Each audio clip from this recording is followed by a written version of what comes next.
Përshëndetje miqt, mirë se erdhët në videon më të qeshur të ditës. Sot kam për ju 10 barcaleta të forta, që do ju bëjnë të qeshni me lot. Pa humbur kohë, le të nisim me barcaletën e parë. Hoxha dhe prifti në mal. Ishin hoxha dhe prifti në një zonë të thellë malore, ku viti ndahej në dy stinë ekstreme. 6 muaj verë dhe 6 muaj dimër.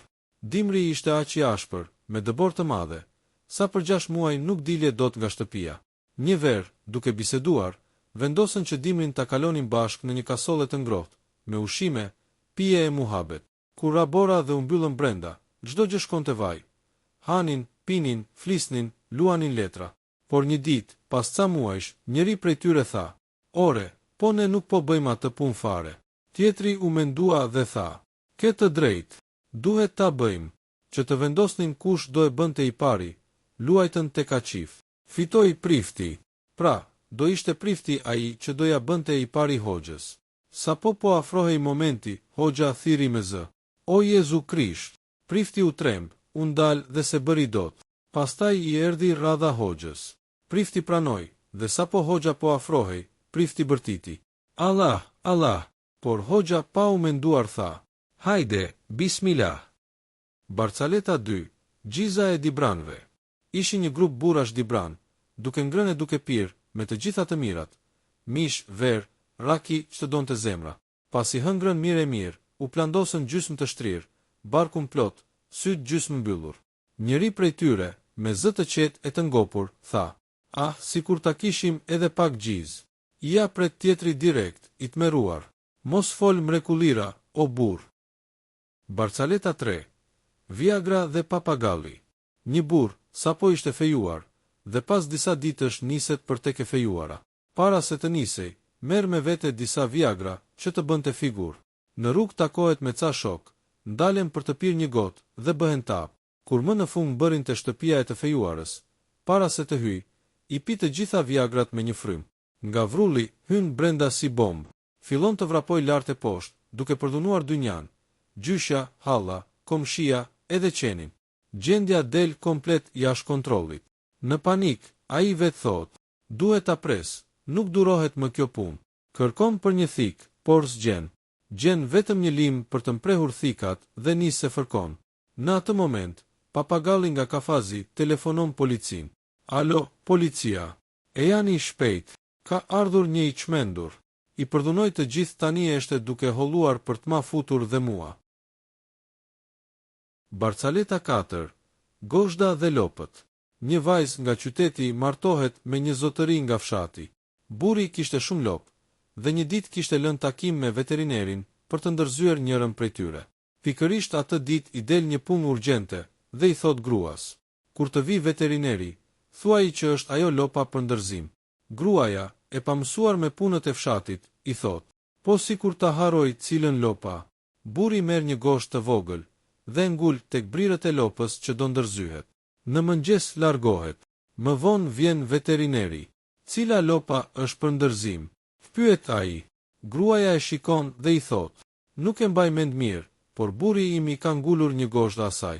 Veterineri shtanget: "Gozhda, për çfarë është vendosur gozhda?"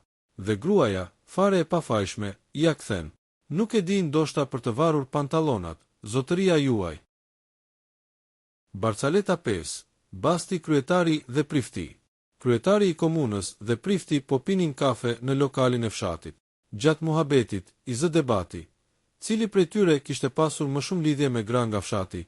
Vendosin bast: për çdo grua që kalon rrugës, nëse kanë pasur ndonjë të kaluar me të, do i bien tavolinës me gotën e rakis. Kalon e para tung, të dy godasin tavolinën. Kalon e dyta prap tung, të dy.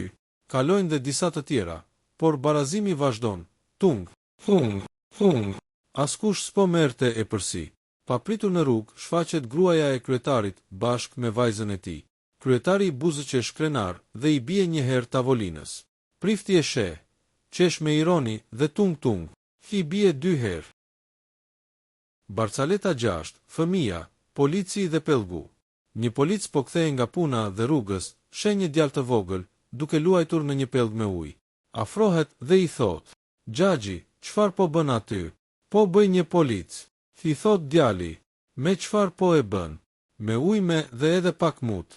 Policit i vjen inat, i fut një shpull pas koke dhe largohet. Të nesërmen, e njëjta skenë. Fëmia sërish në pellë.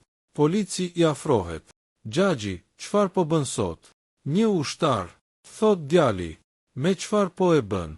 Me ujë dhe me dhe. Po pse si hedh pak mund, si dje? Jo, se pastaj më del polic. Barcaleta 7. Babai dhe bicikleta. Një djalë ishte fejuar dhe atë mbrëmje priste miqësinë e tij të re për darkë në shtëpi. Kishte hall vetëm me babain, sepse ai kishte zakon të fliste çfarë nuk duhej. Doli në obor dhe gjeti babain duke rregulluar bicikletën. O ba, lëre bicikletën, po nuk the ndonjë gjë të pahishme sonte, do të blej një të re. Babai e pa, e mendoi dhe pranoi. Më vonë gjatë darkës, gjithçka po shkonte mirë, derisa babai sheh dy miza që po bënin qejf në pjatën e tij. I acaruar, ngre kokën dhe thot: "Në pith të sëmës bicikleta me gjithë kopertona. Këto dy miza s'kan për të qi në pjatën time." Barcaleta 8. 8 marsi dhe burrat. Ishin shqiptari, italiani dhe greku duke biseduar për çfarë kishin bërë për gratë e tyre për 8 mars. Italiani tha krenar: "I preva biletën për në Dubai dhe i dhash 10.000 euro për të shpenzuar si të donte." Greku nuk mbeti pas. "Unë i preva biletën për Karaibe dhe i dhash 20.000 euro." E lash të kënaqet. Shqiptari ri urt, s'po flet fare. Të dy i thon: "Po ti, çfarë bëre për gruan për 8 mars?" Shqiptari i shikon dhe u thot: "Unë nuk kam lek për t'ia dhënë për të maqire të tjerët, kështu që doj qi vete në shtëpi." Barcaleta 9. Shqiptari dhe violinisti në hotel. Një zotëri, pas shumë vitesh pune, pa pushim vendos të shkoj me pushime në Francë. Merr një hotel dhe rehatohet, por sapo shtrihet për të fjetur, nga dhoma ngjitur fillon dikush t'i bjerë violinës. Ai shkon te dera dhe i thot violinistit: "Po më bezdis, kam ardhur për pushime." Por violinisti i përgjigjet: "Më vjen keq, po bëj prova se kam koncert." Kështu vazhdoi për 4 ditë. Violinisti i binte violinës, shqiptari i binte derës. Por përgjigja ishte gjithmonë e njëjtë: "Kam prova, kam koncert." Në ditën e 5 të shqiptari vendos të shkoj prap te dera, por sapo e hap, ndalon dhe kthehet mbrapsht. Violinisti i habitur thërret: Prit, ku po shkon?" Shqiptari nuk kthehet më. Violinisti, merakosur, heq violinën dhe shkon të shoh çfarë po ndodh. Kur hap derën e dhomës së shqiptarit, e gjen duke i rënë me dorë. "Çfarë po bën?" pyeti i habitur. "Sot kam prova." I përgjigjet shqiptari: "Nesër po dëgjoj violin, kam për të shkërdhyer gjithë rrob." Barcaleta 10. Shqiptari në Amerikën e Jugut. Shkon një shqiptar në Amerikën e Jugut tek shoqëria që kishte atje. Një natë dalin për xhiro dhe pin pak më shumë. Ndërsa ecin në një bulevard plot me njerëz, shqiptarit i vjen nevoja për të urinuar. Pyet kushëririn: "Ku ta bëj, se s'po mbaj dot më?" Kushëriri i thot: "Hip në tarac dhe bëj nga atje, se s'ka njeri." Shqiptari ngjitet në tarac, e nxjerr dhe fillon të bëj nevojën. Por nga poshtë dëgjohet një zë: "O njeri, çfarë po bën? Shkunde pak se na përvëlove."